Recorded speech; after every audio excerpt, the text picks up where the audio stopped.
বসো, নতুন নাকি গো? বসো বসো বসো, নতুন নতুন, বসো, বসে পড়ো, বসে পড়ো। টাকা নাই।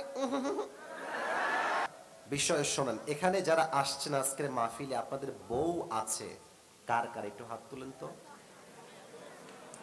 আছে? শীতকাল খুব মজায় আছে তোমরা, আমি বুঝতে পারছি। হ্যাঁ, যত সব কষ্ট সিঙ্গেলদের গলায় এসে ঝুলেছে, ঠিক আছে কিনা বলো? সিঙ্গেলরা অনেক কষ্টে আছে। আল্লাহ প্রত্যেকটা সিঙ্গেলকে শীতকালে তার কষ্ট দূর করার তৌফিক দান করে পড়া। আমিন। আব্বাজান, আপনার পায়ে আমার হাত, আল্লাহর ওয়াস্তে ছেলেকে বিয়ে দিয়ে দেন, আর দেরি কইরেন না।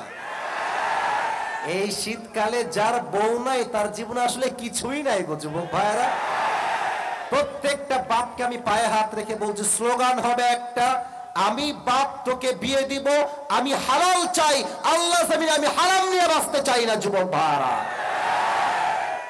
ট্রাই কর, ইনকাম কর, ব্যবসা কর, জব কর, বাট বাপ তুই হারামে যাস না, হালালে থাক জীবনটা ভরে।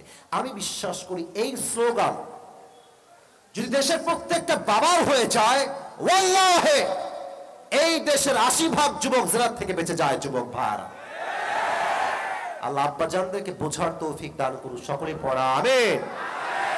আর যারা মেয়ের বাবা আছেন আপনারাও ভালো হয়ে যান। আপনারা ভালো হলে যুবকরাও ভালো হয়ে যাবে। যুবক ভাইরা, মেয়ের বাবা তো না পারে একটা চার্ট দেয় যে আমার মেয়ের ছেলে মানে জামাই যে হবে সরকারি চাকরিজীবী হতে হবে, অনেক বড় একটা বাড়ি থাকতেই হবে, আর দেনমোহর বেশি না 30 লাখ দিলেই হবে। Very normal. ওরে বাপ রে, 30 লাখ তোর বাপ কোন দেখছে রে? আমার ইনকাম মাসে মাত্র 10,000, আমি 30 লাখ দিব কই থেকে? এই সমস্ত মেয়ের বাপরা এরকম ছেলে খোঁজে, দিন শেষে কপালে টাকলা চোটে, ভালো কোনো যুবক জোরে পারবে। আল্লাহ এই সমস্ত বাবাদেরকে হেদায়েত দান করুন, সকলেই মন খুলে পড়া আমিন।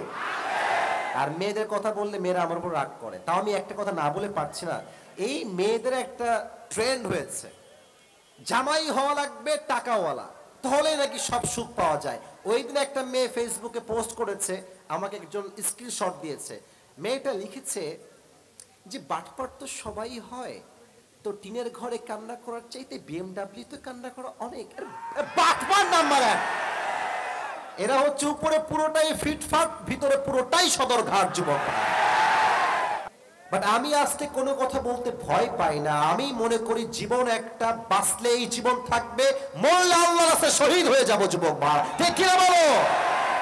আমি আমার দিলের সমস্ত শক্তি, আমার বুকের সমস্ত শক্তিকে এক করে বলছি না রোডে ডলডাঙ্গার এই জমিনে, মুসলমানদের জাতির পিতার নাম বঙ্গবন্ধু নয়, মুসলমানদের জাতির পিতা ইব্রাহিম আলাইহিস সালাম। ডলডাঙ্গার ভাইরা, কোন সন্দেহ আছে আপনাদের ভিতরে? যুবক ভাইরা, মুরব্বীরা, আল্লাহ আমাদের সবাইকে সেটা বোঝার তৌফিক দান করুন, সকলেই পড়া আমিন।